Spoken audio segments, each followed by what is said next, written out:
Welcome to the deep dive. Today, we're peeling back the layers on something really vital, but maybe often flying under the radar: global hiring trends. Yeah, specifically in specialty chemicals, petrochemicals, and refineries. Exactly. It's a complex world, constantly changing, and it impacts, well, pretty much everything around us, from products to energy. It really does. So, our mission here is to pull out the most important nuggets of knowledge from our source material, give you a shortcut to getting up to speed on this critical industry. And the source we're using is this comprehensive report looking ahead to 2025. Right. It's got everything: macro conditions, regional stuff, Yeah. skills, work models, even the talent pipeline. It's like the full picture for strategists, for stakeholders. Okay, perfect. Yep. Let's dive in then. What does this all mean for you, the listener, in this dynamic field? Let's do it. So, kicking things off, that macroeconomic backdrop, what's the overall health check for these industries globally right now? Are things looking up? Well, there's some good news. Global chemical output is gradually recovering. After being basically flat in 2023, we saw maybe a 3.5% rebound in 2024. Right. And the forecast for 2025, it's looking like another 3.1 to 3.5% growth. So, steady. But is that growth happening everywhere? No, Hmm. that's the catch. It's really uneven. The biggest gains are definitely in Asia Pacific and the Middle East. Okay. Europe is, let's say, tentatively climbing back from a rough patch. Yeah. Latin America, though, actually Uh-huh. facing contraction. And the U.S.? Even the U.S. chemical industry, it's looking at maybe a modest 1.9% uptick in 25. Modest indeed. Yeah, and that's mostly concentrated down on the Gulf Coast, the big manufacturing hubs. So this creates a really interesting tension, doesn't it? We've got output growing, but you mentioned companies are still super cost conscious, focused on productivity. Exactly. What does cautious hiring actually look like on the ground? Is there a risk they're being too cautious? Well, it means a lot of companies have announced hiring freezes, or they're planning, very slow expansion. They're trying to balance that short-term efficiency, keep costs down, with their long-term need for talent and innovation. It's a tightrope walk. It really is. Look at U.S. chemical employment flat through 23 and 24. The projection for 25, only up 0.2%. Wow. So basically just replacing people who leave. Pretty much. It's Yep. cautious replacement, not broad expansion. And you've got factors like high inflation, energy prices swing wildly, geopolitical risks. Adds uncertainty. Totally. So companies are scaling hiring really carefully, often leaning towards flexible or project-based staff. It's a calculated risk, prioritizing today's efficiency over maybe a faster but definitely more expensive talent buildup. Okay, so if hiring is cautious and targeted, what does this mean for the types of jobs we're seeing, especially with the massive energy transition underway? Yeah, that's a huge factor, a pivotal one. Petrochemical demand is actually growing. Think plastics, chemicals needed for clean tech. Right. But a traditional fuel refining, that faces a longer-term decline, no surprise there. So refiners are adapting. They have to. We're seeing them start to diversify, maybe convert facilities towards more petrochemicals or biofuels even. And that hits hiring directly. Absolutely. Some of those conventional refining roles, they might phase out, but new roles are emerging in sustainable fuels, circular chemistry. Gotcha. The whole industry is trying to plan for this low-carbon, high-tech future. So selective hiring then. Exactly. Selective hiring in areas like process R&D, renewable feedstocks, digital operations. Yeah. But that's often offset by people leaving, attrition in the legacy areas. So the big picture, it's moderate growth, targeted hiring, and a lot of focus on flexibility. Not exactly a hiring boom. Not a broad boom, no. More like strategic shifts. It's definitely not a one-size-fits-all story across the globe, is it? Not at all. Our report mentions something like nearly 40% of chemical companies worldwide are struggling to find the right people, especially in R&D and digital. That's right. And that skills gap, it's expected to get wider, maybe another 7 to 10% in 2025. Wow. So how does this play out differently in different regions? What really jumps out at you? Well, it really is a fragmented picture. Let's start with Asia Pacific, or APAC. Yeah. That region is, without a doubt, the engine of growth for these industries. So talent demand is sky high, Driven by... driven by China's huge capacity expansions, plus big petrochemical investments in India and Southeast Asia. But finding people must be tough. Oh, yeah. The challenge in China, for example, is finding enough experienced engineers and plant managers for these new mega plants. So where do they find them? Companies are getting creative. They're recruiting from adjacent industries, grabbing digital specialists from tech firms, maybe semiconductor experts from electronics, Mm. or just recruiting internationally. And Japan and Korea? They've got Yeah. their own shortages, but often in really niche areas like battery materials. Again, that often means looking globally for talent. Interesting. What about Singapore? It's often seen as a hub. Yeah, Singapore is a great example. It's a regional hub, employs about 25,000 in the chemicals and energy sector. And the government's aiming for like 4,000 new jobs by 2025. But it's small, right? Relies on foreign talent. Hugely. Over 1 million of its 5.6 million residents are foreign workers. The pandemic really highlighted that dependence when travel shut down. So they're adjusting. They are. Singapore's tightened some work visa rules, but they're also investing heavily in local skills development, things like their Skills Future program. Must be competitive there. Very high attrition, too. A survey back in 2022 found something like 75% of energy and chem pros in Singapore were thinking about a career change within 3 years. 75%. Yeah. So employers there are really having to focus on things like work-life balance, career progression, and importantly, an inclusive culture. Diversity, ESG, environmental, social, governance, that's key for retention. Okay, let's shift over to Europe. You mentioned it's rebounding, but it faces some pretty serious demographic hurdles, right? Oh, absolutely. Europe's rebound is, well, tentative. High energy costs, strict regulations. It makes hiring very selective, Select how? mostly focused on replacing an aging workforce and bringing in those new sustainability skills. Ah, the aging workforce. That's the demographic challenge. It's huge. Take Germany, the EU's chemical powerhouse. 38% of its chemical industry workers are over 50. That's a massive retirement wave coming. Exactly, a looming cliff. And when these experienced folks leave, you risk losing all that deep, tacit knowledge. And are younger people filling the gap? That's the other problem. Younger Europeans showing declining interest. Yeah. Partly it's the industry's image, the dirty perception, climate concerns. Right. Over half of millennials, for instance, apparently wouldn't take an oil and gas job. So the pipeline is shrinking. It looks like it. Spain saw chemical engineering enrollment drop 20% between 2015 and 2021. And we saw in the U.S., petroleum engineering grads just plummeted 83% in 5 years. Europe's likely seeing similar trends. Wow. But there's a flip side with sustainability. There is. Europe's really aggressive sustainability agenda. That is creating demand for totally new skill sets.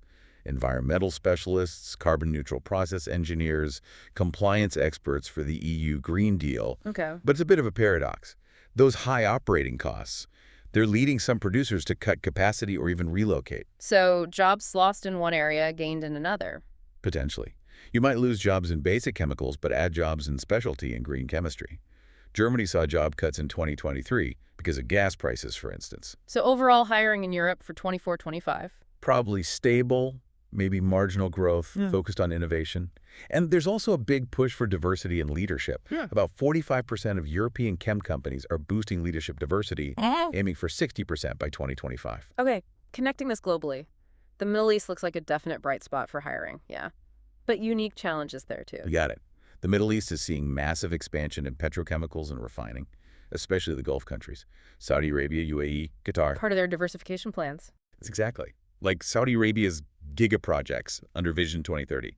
This creates huge demand for project engineers, construction managers, operations specialists, you name it. And traditionally, they've relied on expat talent for that. Heavily.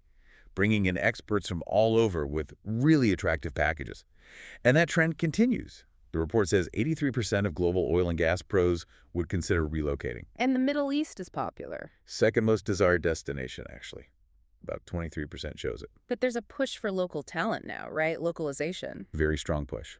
Look at Saudi Arabia's Saudization program. It mandates quotas for Saudi nationals. Makes sense with Vision 2030. Right. They want to cut unemployment, boost private sector jobs for Saudis, especially since over 60% of the population there is under 30. Are we seeing results?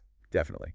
Saudi female workforce participation more than doubled between 2017 and 2024, went from 17% to 35%. That's significant, but does it create short-term gaps? It does, especially in those highly specialized roles like senior process engineers where locals might not have the decades of experience yet. So how are they bridging that? Lots of partnerships between companies, both multinational and national, and universities, really trying to accelerate skills development. Okay, let's bring it to the Americas. You said it's a bit of a mixed picture there. Yeah, definitely mixed.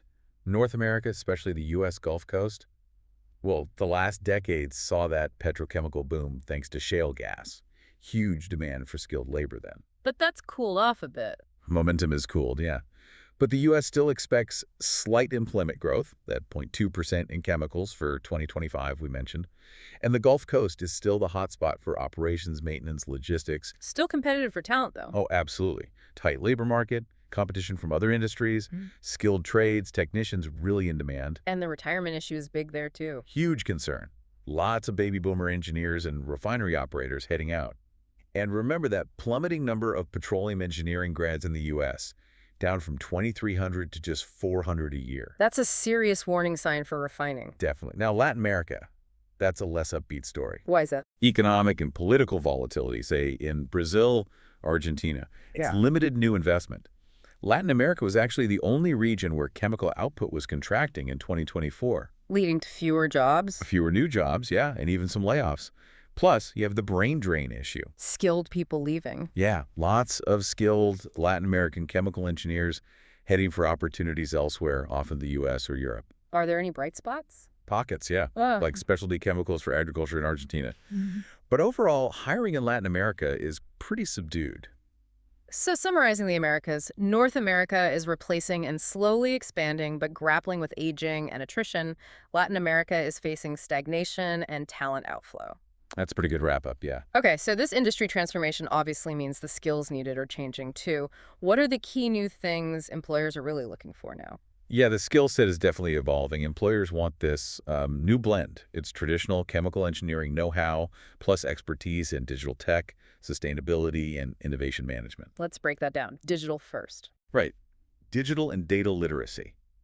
Huge demand for skills in data analytics, AI, automation, ITOT integration. ITOT? Yeah, connecting the information technology, the office systems, with the operational technology on the plant floor, making everything smarter, more connected. So new roles are popping up. Totally. Data scientists, AI specialists, AI and machine learning are being used everywhere. In R&D for finding new materials faster, in operations for things like predictive maintenance, digital twins of plants. But are companies actually asking for these skills in job ads? That's the interesting part. Fewer than 15% of job postings explicitly mention digital skills. Really? Why so low? It signals a massive need to upskill the existing workforce. Companies like Arkema and DuPont are running big initiatives for this, and it means recruiting from the tech sector for roles like software development, cybersecurity, skills the chemical industry didn't traditionally hire for. Okay, now for that pivotal one, sustainability. You said it's gone from buzzword to core business driver. What does that really mean for hiring? It means that by 2025, the expectation is over half of chemical companies globally will prioritize sustainability expertise in new hires. So more than just one sustainability manager. Oh yeah, roles like that or circular economy lead, they're becoming common. But it goes deeper. High demand for people who understand carbon accounting, renewable feedstock chemistry, recycling tech. Wow. Is it reaching the executive level too? Absolutely. One survey found 70% of chemical companies are actively hiring executives with a strong ESG track record and ESG-related roles, projected to grow 15–20% per year. And the flip side? Skills tied purely to, say, maximizing fossil fuel output without thinking about efficiency or emissions. They're just less valued now. Makes sense. What about innovation? R&D. Yeah, advanced process and product innovation. Yeah. Global chemical R&D spending hit like $100 billion in 2024. But the focus is shifting. Shifting towards what? Companies want R&D chemists and engineers in high-growth areas. Think electronic materials, battery chemistry for EVs, specialty polymers for healthcare, biotech interfaces. And they need different skills there too. Yeah, more cross-disciplinary skills, like an R&D leader who can collaborate effectively with software engineers on modeling, for example. And on the production side? Process safety and supply chain resilience. They become absolutely critical. More than half of chemical companies plan to hire in these areas. Can't innovate if you can't operate safely and reliably. So beyond the purely technical, it sounds like soft skills are becoming must-haves, especially for leaders. That's spot on. In this fast-changing world, adaptability, innovative thinking, leading cross-functional teams, they're essential. And curiosity. Curiosity, learning agility, hugely valued. Yeah. Because what worked yesterday might not work tomorrow. Plus, basic communication and people management skills are crucial for diverse global teams. And diversity itself is part of the role. Increasingly, yeah. Managing diversity and inclusion is becoming a standard part of leadership. It all points towards needing what they call a T-shaped skill profile. Deep expertise in one core area. Your vertical bar, the T, but also broad understanding across other areas like digital tools, sustainability principles, people management, the horizontal bar. That lets you collaborate effectively. Got it. What about skills that are declining or maybe just evolving? Well, routine, purely manual skills. They're definitely diminishing because of automation. An operator today interacts with computer systems, not just gauges and valves. And legacy refining roles? Roles tied strictly to traditional fuel refining might see reduced demand, yeah? Though often those skills can be repurposed. That drop in petroleum engineering grads really highlights this shift. But it's not always about elimination. No, often it's about role hybridization. Your maintenance tech might also need to be a certified drone pilot for inspections. Your chemist might need data analysis skills. So upskilling is key. Just as important as hiring new talent, maybe even more so in the short term. Our report had a table contrasting skills in demand versus those becoming less central. Anything stand out to you there? Yeah, it really crystallizes the trends. You see digital literacy, like AI in operations, way up in demand, Right. while purely manual process operation is declining, obviously due to automation. Makes sense. Or ESG and sustainability knowledge, rising fast, contrasting with petroleum-centric expertise without adaptability, which needs to evolve or be augmented. So declining doesn't mean useless, just needs an update. Exactly. They often remain important foundational skills, but they absolutely need to be augmented with new tools, new knowledge, new perspectives. So the big takeaway on skills, Yeah. it's driven by tech and sustainability, favoring people with those blended T-shaped profiles. Precisely. Okay, so once companies find these amazing T-shaped professionals, where do they actually work? Is the traditional plant the only option anymore? Well, for a lot of roles, yes. Plant operations, maintenance, lab work. You can't really do that remotely, can you? Not easily. So the majority of jobs in refineries, chemical plants, still very much on site. That's indispensable. But what about other roles? That's where it's changed. Supporting functions, knowledge roles, the engineering design, R&D planning, sales, corporate stuff. They've trended much more towards remote or hybrid models Why the shift? to broaden the talent pool, basically, and to accommodate what employees want now. You see companies like Universe Solutions talking about their world-class flexible and remote working policy. That was almost unheard of a decade ago in this sector. Okay. And what about global talent mobility? Is that still a huge thing? People moving countries for jobs? It's still very strong, yeah. Historically, these industries were super mobile, and that largely continues. Got any numbers on that? The report says 83% of oil and gas pros worldwide would consider relocating, and 61% of energy companies actually offer overseas transfers. So it's still key for matching talent. Crucial, especially for things like sending experienced Western engineers to oversee a plant startup in the Middle East, for example. But have preferences changed? Where do people want to go? Interestingly, yes. The preferred destination now? Europe, at 26%. Ahead of the Middle East. Just ahead. Middle East is second at 23%, then Asia at 15%. North America has fallen slightly in appeal, it seems. But are there barriers now? Headwinds to mobility? There are. The pandemic definitely made companies think twice about flying talent everywhere, push more focus on local capacity. And personal reasons. Huge factor. The number one reason people decline relocation, being close to family. That was cited by 34%. And government policies play a role, too. Critically, things like Singapore's higher salary thresholds for foreign hires or Saudi Arabia's Saudization mandates we discussed, they definitely influence mobility flows. So how are companies adapting? Creative solutions, like maybe remotely hiring an international expert for certain roles. You could have a process simulation whiz in India supporting a project in Europe thanks to digital tools. Right. International business travel for specialists is also getting back to near pre-pandemic levels. And we're seeing more two-way mobility talent from Asia or the Middle East taking roles in Europe or North America too. So, summing up the workplace. Plants and labs are mostly on-site, but office and tech support roles have embraced flexibility. Global mobility is still vital, but it's tempered by local talent pushes and personal preferences. That captures it well, yeah. Yeah. Flexibility and localization are the key modifiers now. Which brings up a really important question. If these industries are growing and evolving, are enough young people actually choosing to enter them? What does that education pipeline look like? Is it worrying? It is worrying. This is a critical long-term issue, honestly. How bad is it? Data from multiple regions shows enrollment declining in chemical and petroleum engineering, We mentioned the U.S. petroleum engineering grads plummeting 83% in just 5 years. 83%. That figure is just staggering. What does that mean down the line? And why is it happening? It creates this serious compounding problem because it's not just one thing. It seems to be a mix of industry cyclicality. Hmm. Oil price crashes scare students off combined with growing ethical and environmental concerns. The image problem again. Yeah. Around half of millennials, apparently, would actively avoid oil and gas jobs because of that negative perception. And we see similar trends in Europe.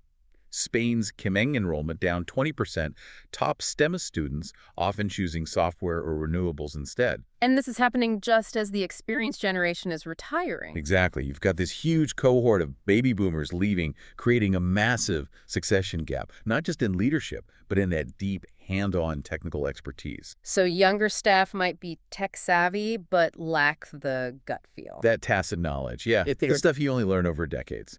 So organizations are really ramping up focus on knowledge transfer, mentorship programs, Wow. formal programs pairing new hires with veterans nearing retirement. Some companies are even bringing retirees back as consultants or mentors just to pass on that practical know-how. So what else are companies and governments doing? How are they trying to fix this pipeline issue and attract the next generation? Well, industry-academia collaboration is definitely expanding. A lot more funding for university programs, scholarships. Companies are even helping shape curricula to include things like green chemistry or AI for process control. And internships. Internships, co-op programs, Mm. they're crucial. Proven to be really effective for recruitment, giving students real experience and building loyalty early on. What about governments? They're playing a role too. Singapore, for instance, really pushes STEM education, specific work-study programs for chemical engineering. And Middle Eastern countries, like Saudi Arabia, use scholarships to funnel talent into the industry, often with strings attached, like working domestically afterwards. And how are they tackling that image problem to attract young talent?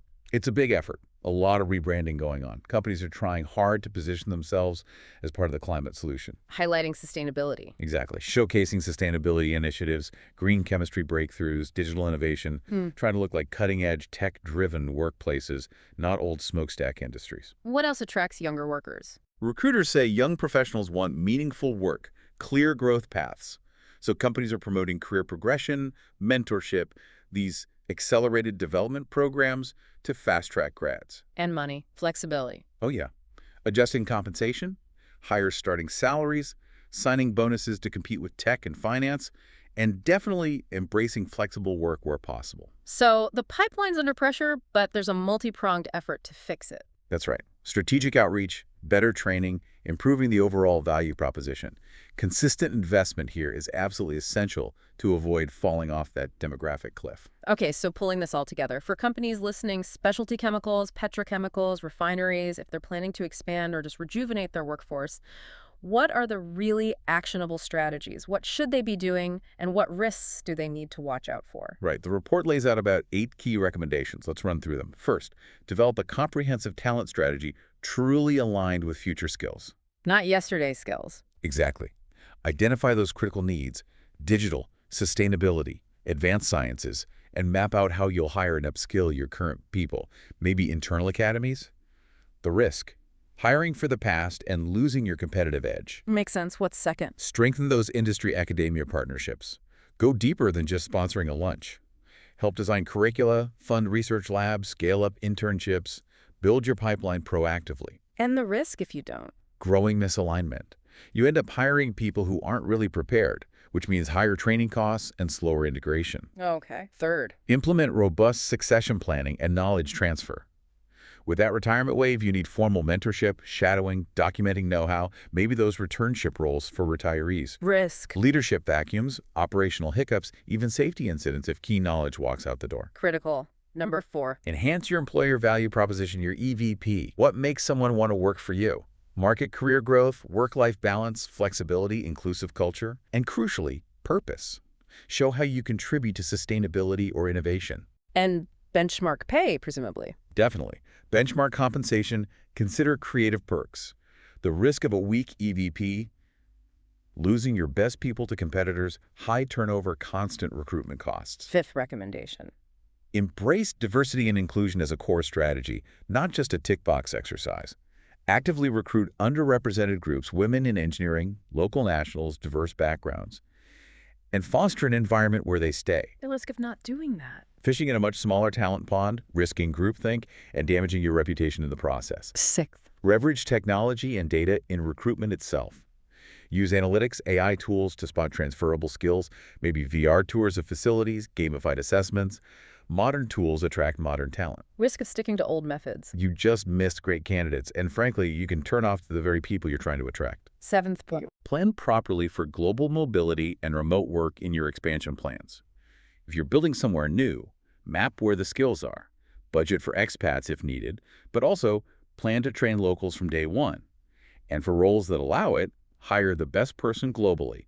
Enable remote work. Risk of poor planning here. Understaffed projects, delays, or just being limited to a much smaller, potentially less skilled local talent pool. Okay, and the final one, number 8. Prepare for rapid change, stay agile. Build an agile workforce strategy. That means a smart mix of permanent and contract staff, cross-training people so they can cover different roles, running scenario planning for different futures. And if your strategy is too rigid, You end up with shortages when you need people or surpluses when things slow down. Both are costly and damage your employer brand. got it. And overarching risks cutting across all these. Well, obviously macroeconomic uncertainty. A downturn could force a hiring pullback despite best intentions. Technological disruption is another. What if AI fundamentally changes plant operations faster than we think? Staying current is vital. And the people side. Culture and change management. Integrating all these new people, managing big digital or sustainability initiatives alongside the day-to-day. It requires strong leadership and clear communication to avoid burnout and keep everyone on board. Okay, so wrapping up this deep dive, the global hiring outlook for these sectors in 2025 sounds, well, cautiously optimistic. I think that's fair. Opportunities are definitely there, driven by growth in certain regions and all this tech advancement. But challenges remain. Talent shortages, those shifting skill needs. Absolutely. Proactive adaptation isn't just nice to have, it's key to survival and success. A fascinating look at a vital set of industries. And the insights we've talked about, they aren't just for HR leaders or CEOs. Yeah. They're really a window into how these essential industries are fundamentally reinventing themselves. So. Well, think about how these forces, sustainability, digital transformation, aren't just changing job titles. They're fundamentally redefining what innovation means, what value means in this modern industrial world. So the question for you, the listener, is, how might your own skills, or the ones you want to build, fit into this rapidly evolving landscape? What role will you play in shaping it?